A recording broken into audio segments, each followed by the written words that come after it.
आज हम बात करेंगे भगवान शिव और माता सती की उस प्रेम कहानी की जिसे दुनिया की सबसे खूबसूरत और सच्ची प्रेम कहानियों में गिना जाता है।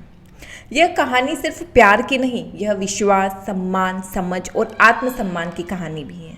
तो चलिए बिल्कुल इजी लैंग्वेज में हम इसको समझते हैं। बहुत समय पहले की बात है।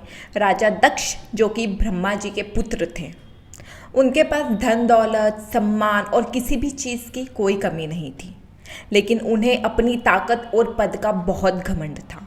राजा दक्ष की एक बेटी थी सती। सती बचपन से ही भगवान शिव के बारे में सुनती आ रही थी। जितना वे शिव के बारे में जानती, उतना ही उनके मन में शिव के लिए प्रेम बढ़ता जाता। उन्होंने मन ही मन तय कर लिया था कि अगर वे शादी करेंगी तो सिर्फ शिव जी से। लेकिन उनके पिता दक्ष को यह बात बिल्कुल पसंद नहीं आई।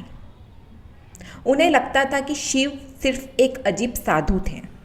वे महलों में नहीं रहते थे, वे शरीर पर भस्म लगाते थे, गले में सांप पहनते थे, शमशान में ध्यान करते थे और उनके साथ भूत प्रेत और गण रहते थे।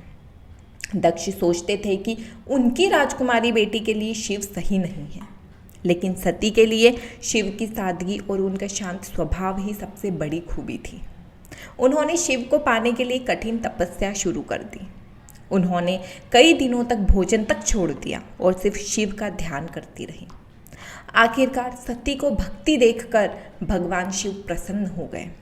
उन्होंने सती को दर्शन दिए और उन्हें अपनी पत्नी के रूप में स्वीकार कर लिया। कुछ समय बाद देवताओं और ऋषियों की मौजूदगी में शिव और सती का विवाह हुआ। यह विवाह पूरे ब्रह्मांड के लिए एक बड़ा उत्सव था। शादी के बाद सती और शिव कैलाश पर्वत पर रहने लगे। उनका जीवन बहुत साधारण था, न कोई महल था और न ही कोई दिखावा, लेकिन उनके रिश्ते में प्यार, भरोसा और सम्मान भरपूर था। सती ने कभी शिव को बदलने की कोशिश नहीं की और शिव ने हमेशा सती की भावनाओं को समझा। यही किसी भी रिश्ते की असली ताकत होती है। लेकिन उनकी खुशियों को नज़र लग गई।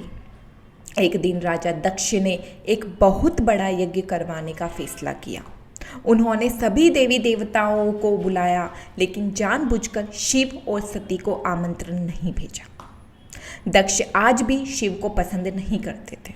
जब सती को इस यज्ञ के बारे में पता चला तो उन्होंने शिव से कहा कि वह मेरा घर है, वहाँ जाने के लिए निमंत्रण की क्या ज़रूरत।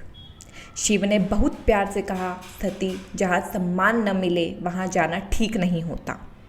लेकिन सती को लगा कि शायद उनके पिता चेंज हो गए हों, इसीलिए वे अकेले ही यज्ञ में चली गई।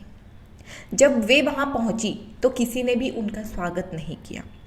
सबसे ज़्यादा दुख उन्हें तब हुआ जब उन्होंने देखा कि यज्ञ में सभी देवी देवताओं के लिए जगह थी, लेकिन शिव जी के लिए नहीं। इसके बाद राजा दक्ष ने सबके सामने शिव का अपमान करना शुरू कर दिया। सती यह सब सहन नहीं कर सकी। उन्होंने कहा, शिव सिर्फ मेरे पति नहीं, वे मेरे आराध्य भी हैं। सती समझ गई कि जहाँ उनके पति का सम्मान नहीं है, वहाँ उनका रहना भी सही नहीं है। उन्होंने वहीं अपने शरीर का त्याग कर दिया। जब शिव को यह खबर मिली तो वे पूरी तरह से टूट गए। उनका दुख और उनका क्रोध इतना ज़्यादा था कि पूरा ब्रह्मांड हिल उठा। उन्होंने अपनी जटाओं से वीरभद्र को पैदा किया। वीरभद्र ने यज्ञ को नष्ट कर दिया और राजा दक्ष के घमंड को खत्म कर दिया। इसके बाद शिव सती के शरीर को लेकर पूरे ब्रह्मांड में घूमने लगे। उनका दुख देखकर सृष्टि का संतुलन बिगड़ने लगा। तब भगवान विष्णु ने सुदर्शन चक्र से सती के शरीर को अलग अलग भागों में विभाजित किया। जहाँ जहाँ उनके अंग गिरे वहाँ शक्तिपीठ बने। आज भी ये शक्तिपीठ करोड़ों लोगों की आस्था का केंद्र है। लेकिन उनकी प्रेम कहानी यहीं ख़त्म नहीं होती। सती ने माता पार्वती के रूप में फिर जन्म लिया। उन्होंने एक बार फिर शिव को पाने के लिए तपस्या की और आखिरकार शिव और पार्वती का फिर से मिलन हुआ। इस तरह उनका प्रेम हमेशा के लिए अमर हो गया। शिव और सती की कहानी हमें एक बहुत बड़ी सीख देती है।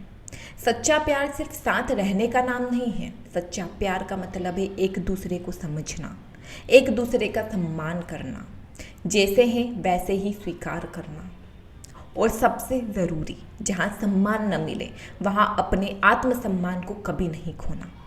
राजा दक्ष का घमंड उनके रिश्तों को तोड़ गया, लेकिन शिव और सती का प्यार आज भी लोगों के दिलों में जिंदा है। इसीलिए कहा जाता है, प्रेम हो तो शिव और सती जैसा। हर हर महादेव।